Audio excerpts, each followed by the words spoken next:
Okay, so welcome back to the desk. We're going to move on now to our next economic driver, which is employment. Now, obviously, jobs and jobs data is important to the financial markets because when we're even looking in the way we do things, we're trying to gauge inflation, deflation. And obviously, if more people are in work in both the private and government sector, this is leading on to a situation where it becomes more inflationary in an economy because there's more salaries being paid and there's more money being spent on consumption. And also on the other side, there's more taxes collected by government, and government collecting more taxes can therefore spend more from the public coffers. So there's more money being injected into the system, both in the private and the government sector. So that leads us to a situation to gauge that we're entering a slightly more inflationary period. And the opposite can be said and is true if there's less jobs in both the private and the government sector. So overall, jobs are important, but there's a lot of emphasis placed on particular numbers in the financial markets, especially by retail traders. And we're going to be looking at the NFP number, the non-farm payrolls number. And there's a lot of emphasis placed on this by retail. And this is done for several reasons. We're going to find out those reasons when we go over to the computer screen.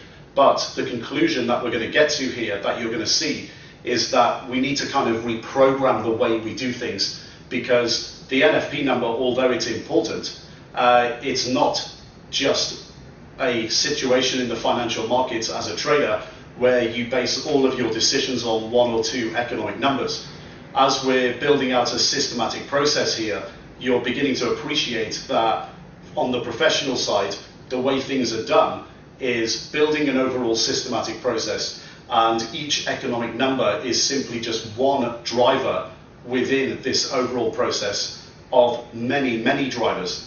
But also the way we analyze these numbers is actually quite different to the way the market analyzes them, or in particular the retail market. So for us, employment is just one driver that's part of an overall process of many, many drivers, and we assess the number historically to see what is normal and what is abnormal, and we use total objectivity, and we also use base metrics. So when we go over to the computer screen, you're going to see that there's different ways in which the professional side analyze NFP versus the retail side, and also the way it's calculated and the conclusions that you get to. So let's go over to the computer screen and I'll see you on the other side. Okay, so we're going to start looking at US jobs data now. So we're going to start looking at the Employment Situation Report, or the ESR. And the Employment Situation Report has various numbers that can give us clues as to whether the economic conditions predicted by our leading indicators 6 to 12 months previously are starting to actually show up or give us evidence of the current economic conditions. And the ESR is made up of the following four main numbers. So the Employment Situation Report includes the unemployment rate, includes total non-farm payrolls, includes private sector employment, and includes government sector employment. Now, the number we're going to focus on is the NFP number, the non-farm payrolls number, because that tells us how many jobs were added in the US economy, excluding some of the following areas. So general government employees, private household employees, employees of non-profit organizations that provide assistance to individuals, and farm employees, which are seasonal. So this is where the number gets its name from, total non-farm payrolls, because we're basically stripping out seasonal farm employees and also other types of employees that can be sporadic or basically move the data. So it's kind of like our inflation data. We're looking for a stable and core number that gives us a good reading in the US economy on employment. The makeup of the non-farm payrolls number basically tells us how many jobs were added in the US economy in the previous month. So not this month or in the future month or several months behind, several months in the future, but the month that we're currently in, the number tells us what happened to jobs, how many jobs were added to the US economy in the previous month. And the number can be positive or negative, so jobs added or jobs taken away from the US economy. And it's basically made up of jobs that have been added in the last month in the private and government sectors. The unemployment rate is actually calculated in a different way, so calculated separately by the CPS, the Current Population Survey. And that's because the government can't accurately calculate the true unemployment rate by simply counting up the number of people that have claimed for unemployment insurance or knocking on every door in the United States. So the non-farm payroll number, if it tells us what's happened in the previous month, it's basically an economic number that is considered to be a coincident indicator. And if you recall, when we look at our flowchart of predicting and reactionary variables, the coincident numbers sit in the middle of our overall roadmap of economic variables. So we had our leading indicators on the left-hand side. We had our monetary and fiscal levers on the right-hand side that are reactionary, and we have our coincident indicators in the middle. And unemployment is very similar to inflation in this way, because central authorities on the right-hand side are committed to making the variables, both inflation and employment, stable. And when it comes to jobs, there is obviously also a political element to this as well. So it's not just about the central bank, it's also about government reacting to this as a driver. But on the left-hand side, we also have our leading indicators, and our leading indicators with 80% accuracy correlation to GDP are predicting future inflation and future job growth, or no growth, as negative growth, as the case may be. So it's very important to understand where the NFP number sits in the overall picture of macroeconomic variables. It's a coincident indicator and therefore lags leading indicators, and it's also a variable that is affected by the reactionary movements of central authorities coming in from the right-hand side. So we need to bear this in mind and bear in mind where this sits in the overall process. And the data, so the data that you need to analyze the non-farm payrolls number is available in this link here. So you can go to this link. We'll be going to it in a moment when we go over to our spreadsheet. But why is the NFP therefore important to us if it's a coincident indicator? Well, as already outlined, it's important because it tells us whether economic conditions predicted by the leading indicators 6 to 12 months previously are starting to show up in the economy. However, it's also important because it's one of the most watched and talked about numbers in the United States by the public. so consumers themselves and the government, politicians, and also traders, and much more so retail traders, which we'll come on to in a second. For consumers, it can actually affect consumer sentiment as well. If they're constantly hearing good or bad employment data in the media, and for government or politicians, it can also affect their policy.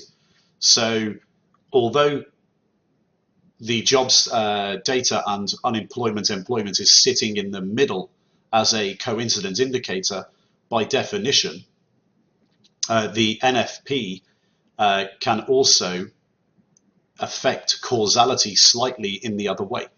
So consumer sentiment being our leading indicator, or one of our leading indicators, if you imagine consumers, if they constantly hear bad employment data and that many people in the United States are losing their jobs every month, month on month, then it can cause an effect where consumers may start to tighten their belts. And also in the opposite situation, if they constantly hear good news about jobs month on month on month, this can actually increase consumer sentiment and consumers start to feel more confident about their future.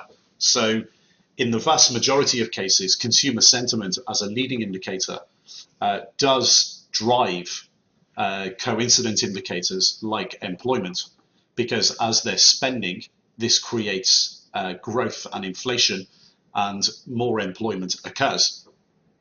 But in the minority of cases, you do get a feedback loop from the data itself. And this can be bullish or bearish for consumer sentiment itself moving forward. So we just have to bear in mind where the NFP numbers sit in the overall process and what effect they can have on the leading indicators, but also to the right-hand side of our overall roadmap of economic variables, on the right-hand side for government, because at the end of the day, jobs, it's not just about economics, it's also about politics, and government through fiscal policy can be affected too. Now, we also mentioned traders and retail traders in particular. So day traders, retail traders tend to focus on the NFP number as some sort of panacea number or their main economic guide as to what is happening in the economy. Well, from a professional trader's perspective, this is actually just totally wrong, because first of all, it's a coincidence indicator and it lags leading indicators. Secondly, the market receives weekly jobless claims numbers. So by the time the NFP number is reported, there shouldn't be any surprises, and more often than not, there actually isn't. So why is this important to us as professional traders? Well, it's one of our economic variables that is a driver or input to our overall systematic process. And it's useful for building out our endogenous bias. So building our endogenous currency bias as part of an overall check consisting of many numbers that we're scoring for, not as a standalone reason to decide whether to buy or sell Eurodollar. That's basically a lazy or lagging suboptimal dumb money approach. And it's very typical of retail traders to focus only on one number and react to that number. So initiate positions on a number that is actually backwards looking. So as professional traders, the NFP numbers are just one driver as part of an overall systematic process. We're using the ESR report as part of our wider analysis to decide on the current and future prospects of the US economy, and we're using it as a wider analysis to gauge inflationary or deflationary conditions and to help us build out this overall endogenous bias. And as just mentioned, one of the most amateur mistakes made by retail traders is to use coincidence indicators to initiate positions. So let's have a look at an example here. If it's forecast by economists that the NFP number this month, so the number that's reported this month, is giving you the data for last month. Let's say that number is set to come out at 150,000 jobs added in the US economy last month, and the number beats and is reported at 200,000 jobs added. Well, that doesn't mean you should be looking to buy or sell Eurodollar based on that data, because firstly, it's backwards looking. It's telling you what's happened last month. And secondly, we've already got up to this point the weekly jobless claims numbers, which should be giving us a very good idea as to the level of jobs expected. So this is there's kind of a slight double entendre here, because we're about to offend economists who are supposed to be on the professional side of the market. Professional traders themselves will have been told for months that the employment situation is set to improve in the employment components of the ISM and the NMI, and from the previous month of lowering weekly jobless claims. So you've got to ask yourself the obvious question here, which is, well, why aren't the numbers that are supposed to be the expected numbers moving to take this into consideration? Well, the vast majority of times the NFP number is going to be priced into the market. And when we say the market, we mean professional traders, as in the market will have already forecasted this 200,000, but economists just simply haven't updated their estimates or not done it properly. And what we also have to consider is that the 200,000 number itself is an absolute number. It's not a base number. So it's not a percentage comparison, as we've been looking at previously in the foundation section of the video series, and also in the other, when we're analyzing other macroeconomic variables. So a number like the NFP just beating can literally be a situation where economists, or just a few of them, haven't actually gone and updated their numbers properly. So you've got to be very, very careful with this number, because it really obviously isn't a panacea.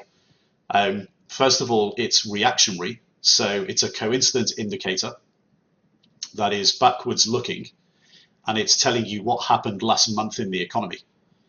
The data that we already have from weekly jobless claims and from the leading indicators much before that will be giving us a very, very good idea and gauge as to what the NFP number will be. And then on top of that, it's not a base comparison number, it's an absolute number. So it's not a percentage comparison. So we can't really draw conclusions to a day trading strategy as to whether the NFP number is slightly better or slightly worse than expected. Now, you'll often see a lot of stuff in the media focusing on the NFP numbers, and that's media driven for ratings, but also it's driven by those with conflict of interest. It's obviously a fairly straightforward, one-dimensional approach and number to understand, how many jobs were added last month, and the number comes out, and if it beats expectations, you should be doing this. If it misses expectations, you should be doing this. Well, that's something that's perpetuated by most people with conflict of interest, so brokers and educators. You'll often see a lot of volatility around NFP numbers in financial assets, but it generally only lasts 10 to 60 minutes, and everybody's trying to guess which way to go. In professional trader circles, you'll often hear lines like, "Here come the NFP monkeys."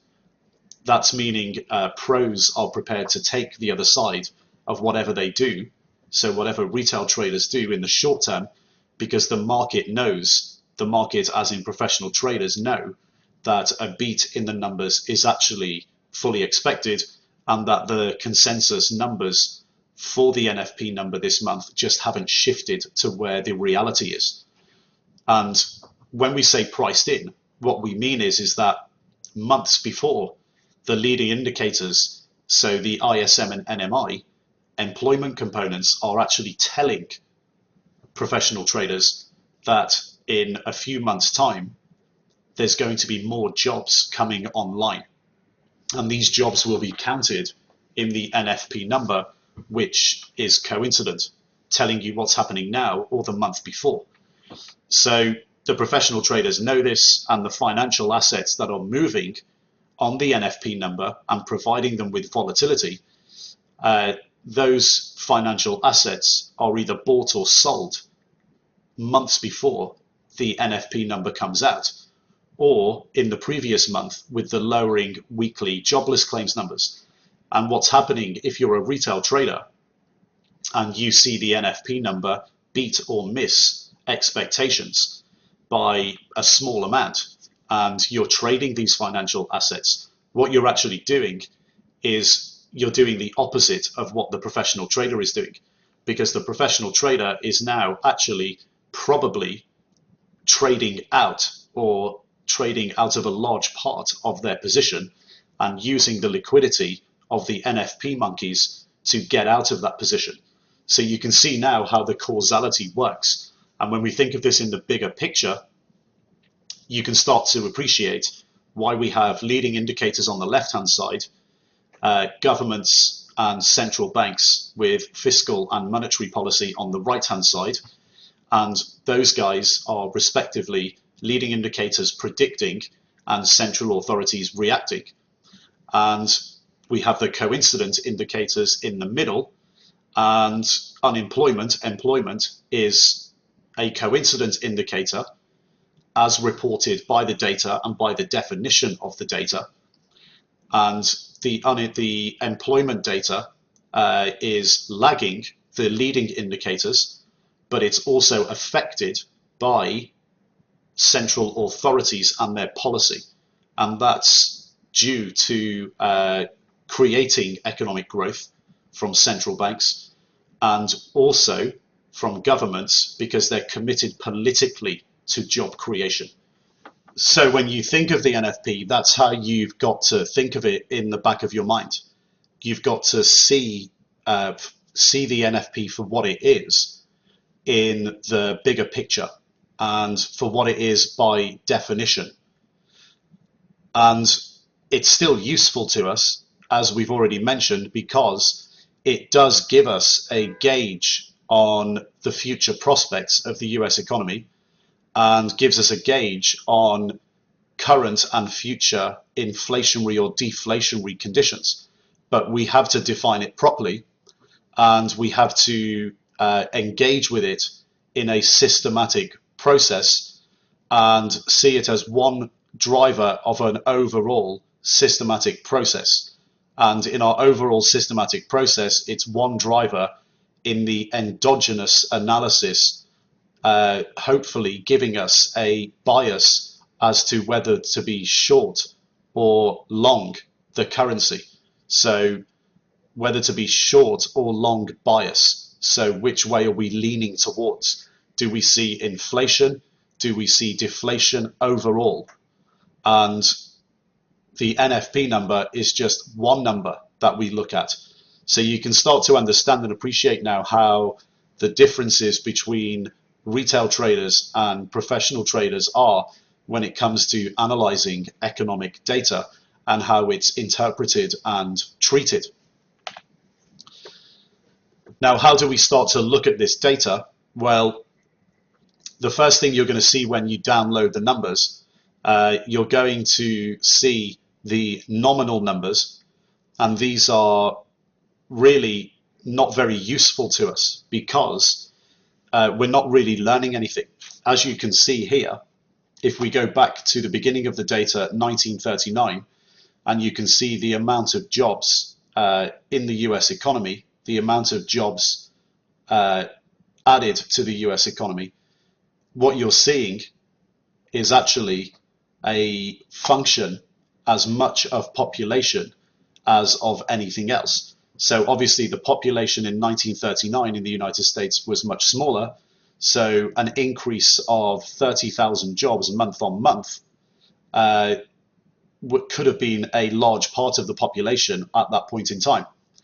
Whereas now the population is much higher, and we have an absolute number of 140,000 jobs added in the month. And that percentage, if we worked it out as a percentage, could actually be much lower than this number. So what we're looking at here is the history of monthly ads on an absolute basis. So these are nominal numbers, and they can be as much a function as population as of anything else. So we've got to be careful how we analyze these numbers and do it properly. What we have here is the absolute number on the left-hand side. So the monthly absolute change in employment in non-farm payrolls on the left-hand side, and that scale goes from minus 1 million up to 1 million. And on the right-hand side, we have real GDP growth. And this is quarterly real GDP growth annualized. On the chart, we have in green the non-farm payrolls monthly absolute change, and in red we have the GDP, real GDP percentage change.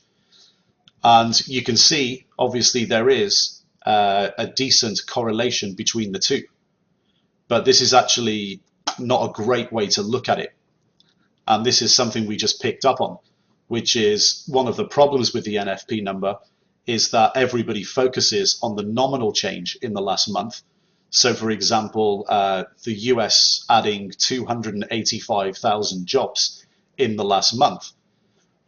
Well, that's great, but it can mean nothing because it's only useful to us in the context of history as a percentage, as a base number, as we've learnt in the foundation section of the video series, and also further areas when we're looking at macroeconomic numbers. As traders, we need a base number, and this is to enable us to make historical comparisons on a level playing field.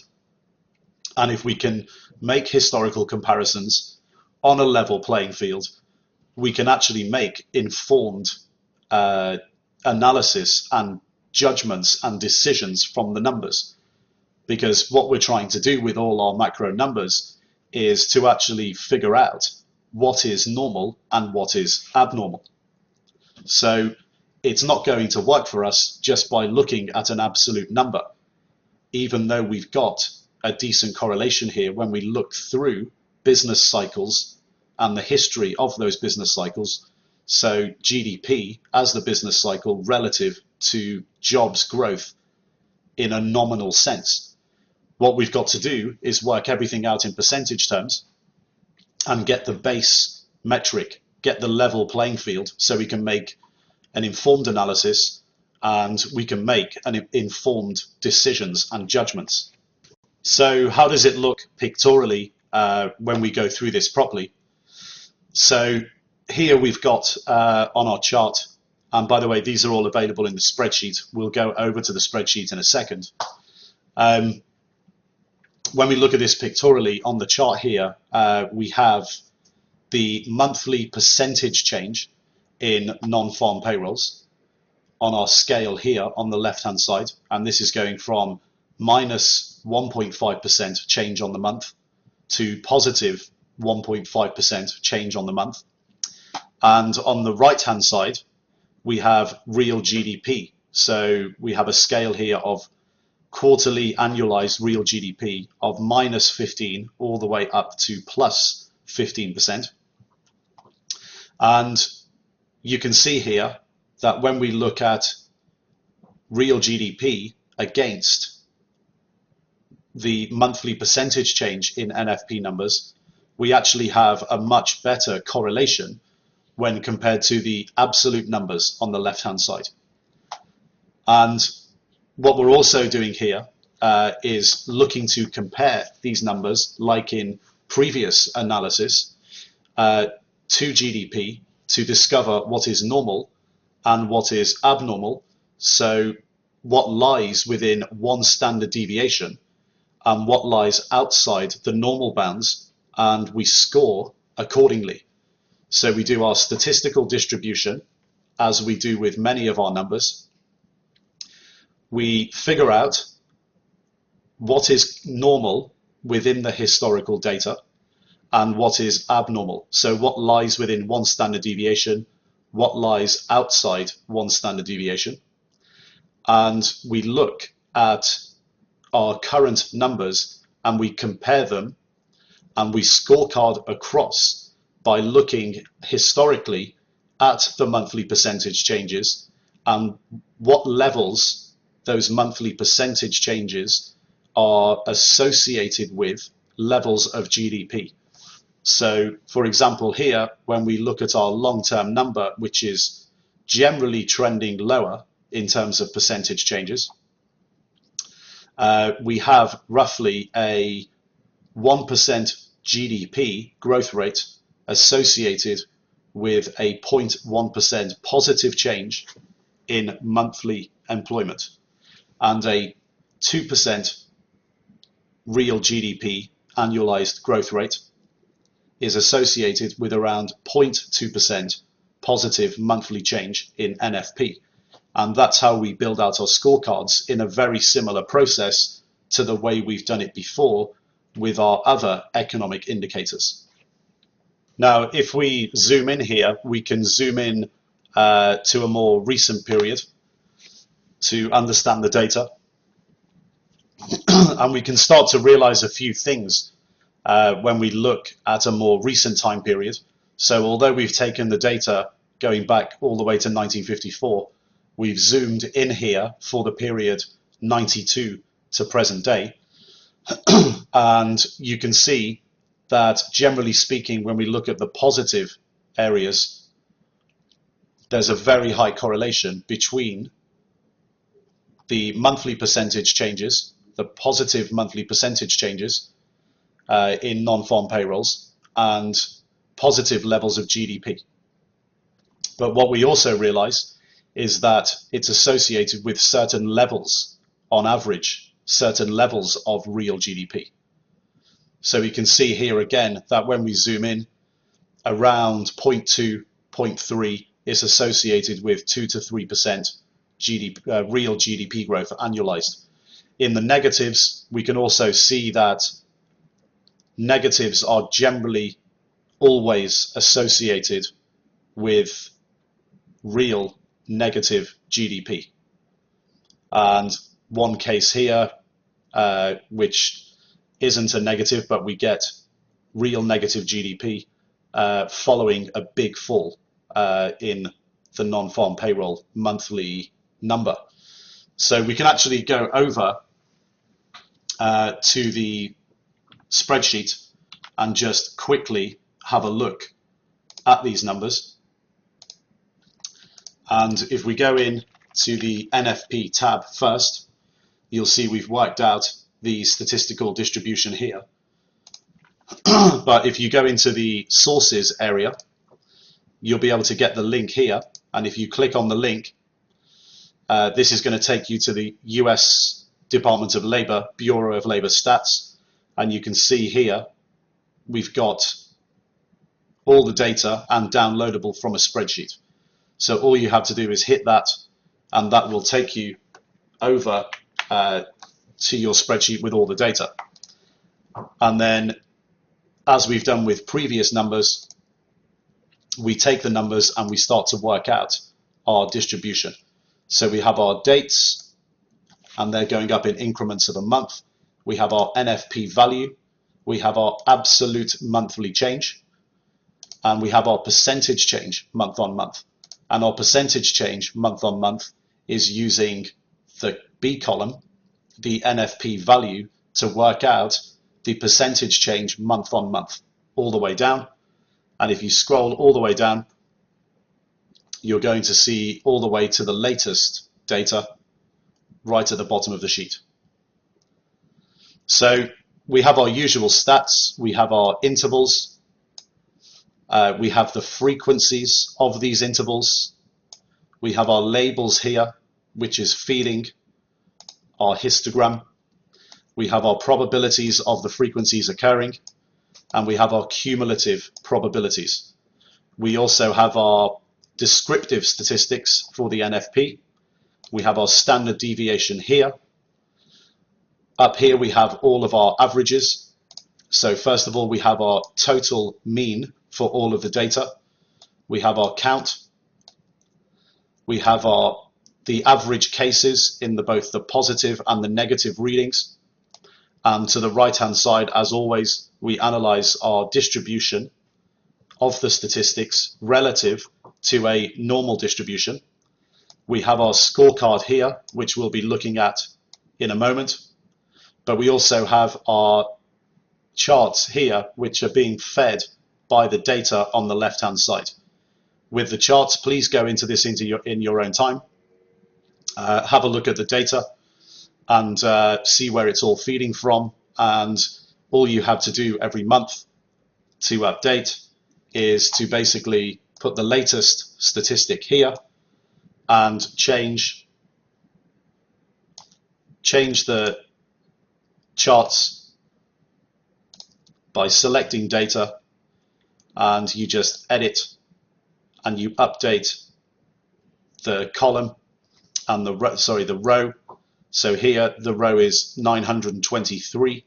You just change that to a 4, and that will bring you a chart that's updated, and it will just update automatically for you on your screen.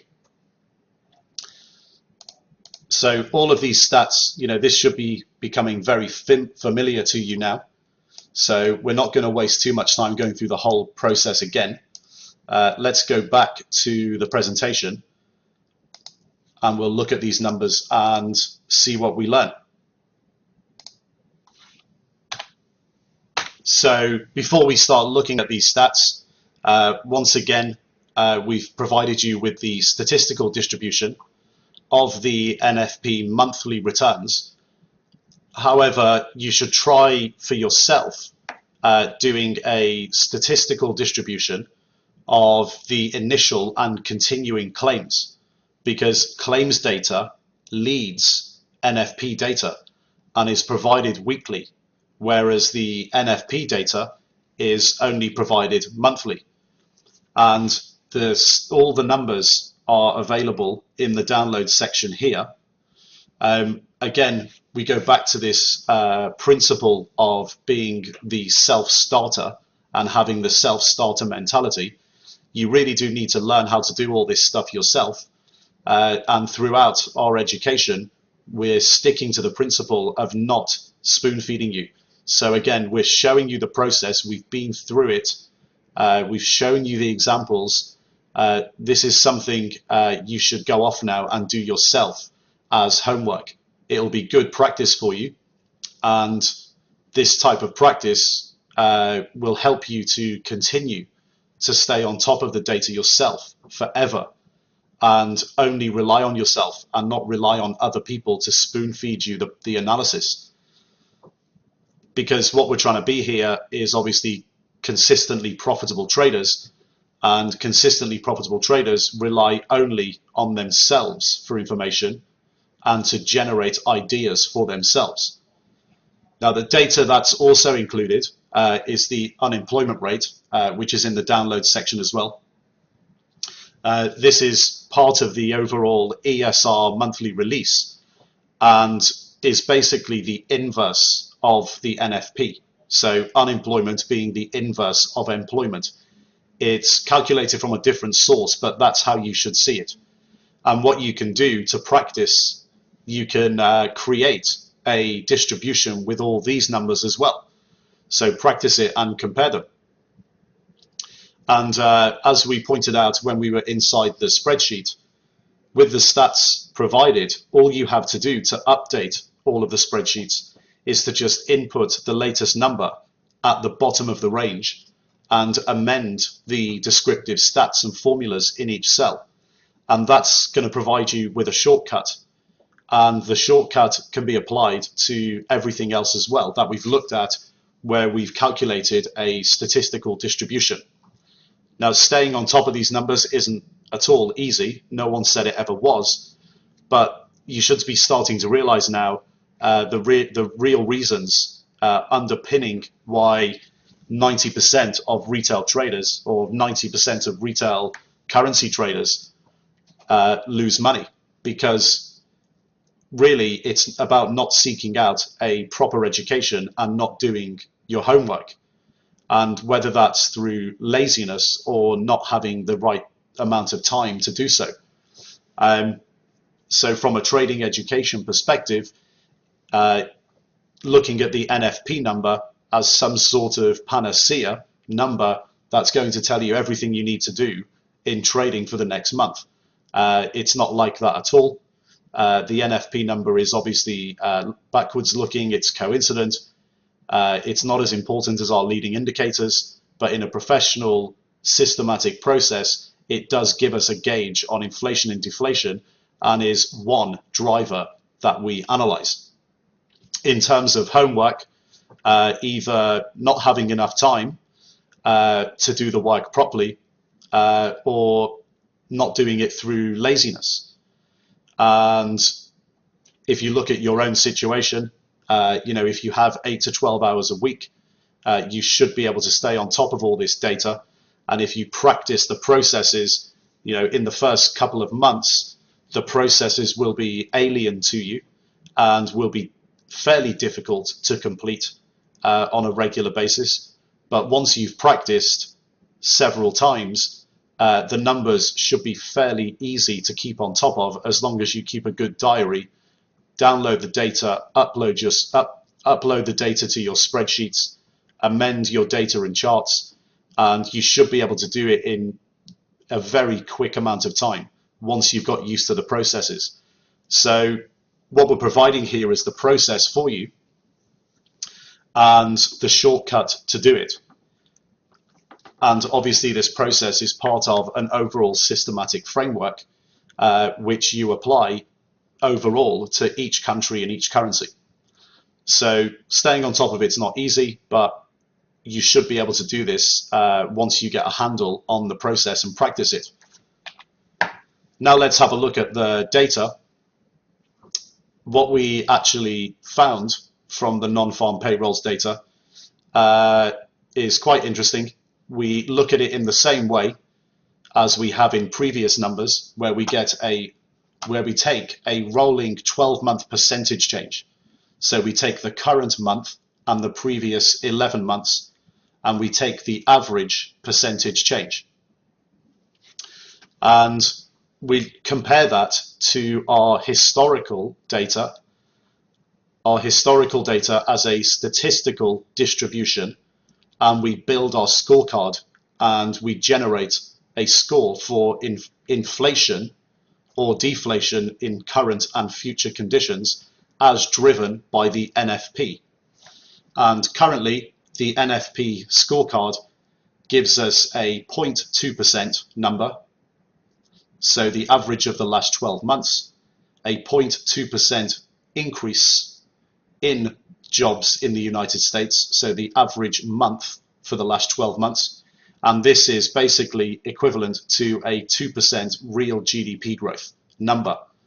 So in terms of gauging inflation, deflation, and growth, what we're concluding here is that it's fairly normal because it's within one standard deviation. One standard deviation of our data is equal to around 0.4%. We also have in the previous month a 0.35% reading. So we're looking here on the scorecard at around this level. So depending on how conservative, how aggressive you want to be, we're going to be scoring around a 5. Because at the end of the day, 0.35% is still within one standard deviation. Therefore, it's within the bounds of historical normality.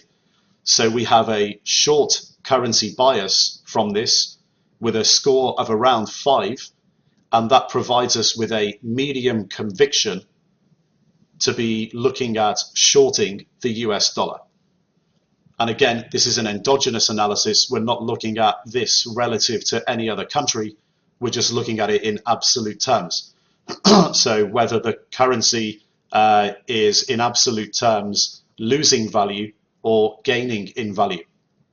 And here, one of our drivers, the NFP, has told us that jobs growth over the last 12 months is fairly stable. We're getting mild or normal, slightly inflationary conditions. We've had a little blip here, which is touching almost the bounds of normality. However, it's within one standard deviation and within normality. So we have a short currency bias with a medium conviction, and this gets plugged into our overall endogenous analysis and our overall general endogenous scorecard as one driver, not a panacea number. So that pretty much covers NFP. Let's go back to the trading desk for a quick recap. Okay, so welcome back to the desk. There's a lot to take in there with employment, because we weren't just analysing it and creating a statistical distribution and getting to results. We were also critiquing how retail traders actually view this number. But let's go right back to the beginning. We looked at base metrics, and we realised that there was a major correlation between the monthly percentage changes of the NFP and real GDP that's slightly lagging it. And when we compared this to absolute numbers, we realized that there was a correlation with absolute numbers to GDP, but the correlation is a bit looser. It's actually a lot looser. So lower correlation between absolute and real GDP.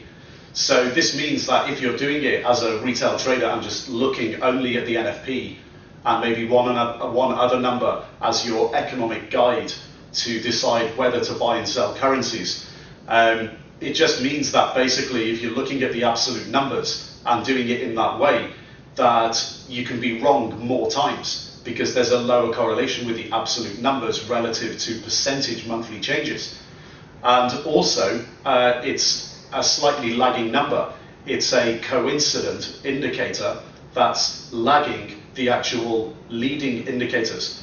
So it just means that when you look monthly at the numbers and you look at the expected numbers and decide, well, if it beats, I'm going to buy, if it misses, I'm going to sell, it just means that when you're looking at that, when you're right, you're more lucky than you are actually being right because you're smart. And when you're wrong, it's actually quite normal to be wrong, because first of all, you're looking at absolute numbers, and secondly, it's a lagging indicator as a coincident indicator because it lags the leading indicators, and weekly jobless claims have been going down into that number or going up into that number. And it can just be a question of estimates from economists not being updated. The real market, the professional traders, have been watching it all the way into the number and know that it's a low consensus, or they know it's a high consensus. So if you're basing all your decisions on that, you're either going to be right because you're lucky, or you're going to be wrong, and that's pretty normal to be wrong, because retail traders get it wrong all the time when trading the NFP number, or in more cases they get it wrong than right. So first of all, it's base metrics, and secondly, the definition is that it's coincident. And these are the results that you have to understand as a retail trader, that if you pin all your hopes on an NFP number for giving you the guide as to buy and sell currency pairs, you're going to be wrong more often than right, and if you're right, you're probably just lucky. So you need to be very, very careful. We then went into our analysis properly.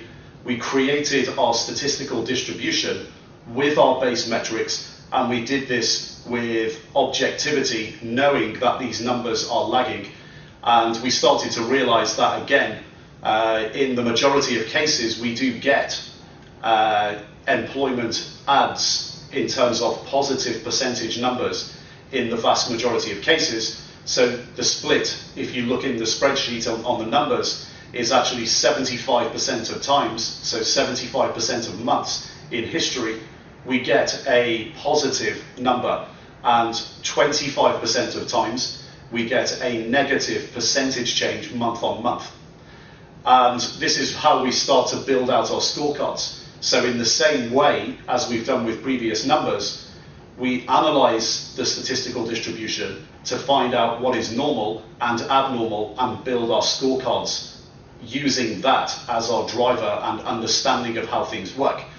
And you'll realize again the makeup of the scorecard is quite similar to previous scorecards, where we have the inflationary zone for ads and ads outside of the normal band. So within the normal monthly percentage changes, we have an inflationary prediction, short bias, and the score, which is in the normal bands, is given as fairly low, and it gets higher on the abnormal moves and then tails off at the end, because on the very extreme moves we're predicting that it can't get any better and that there may even be some central authority action to actually deflate that number.